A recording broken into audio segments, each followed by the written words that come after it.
আমার সকল বন্ধুদের জানাই শুভ জন্মাষ্টমী। আমাদের বাড়িতে কিন্তু জন্মাষ্টমীর আয়োজন করে আমরা বসেছি। এখানে মা বাবা ফটো তুলবে বলে এখানে বসেছিল, আর এক পিসিও ছিল।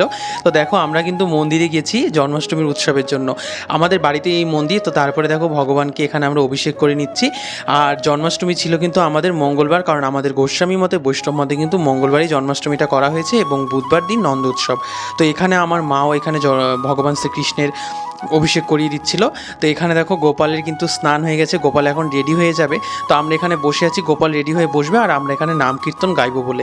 তো এখানে দেখো আমি কিন্তু গাইছিলাম নাম কীর্তনটা, আর আমি কিন্তু 100 শতনামও পাঠ করেছি। যেহেতু আমি করেছিলাম বলে ভিডিও করে দেওয়ার লোক কেউ ছিল না, তার জন্য সেটা আমি আর দেখাতে পারলাম না। কীর্তন কিন্তু শেষ, অনুষ্ঠানও প্রায় শেষ। তো এখানে দেখো প্রসাদগুলো বার করে দেওয়া হচ্ছে, যেহেতু আজকে আমাদের বাড়িতে কোনো অন্নভোগ হয় না, পরের দিন হবে। তো এখানে সবাই প্রসাদ খেতে বসে গেছে, রাত বেজে গেছিলো 3:30।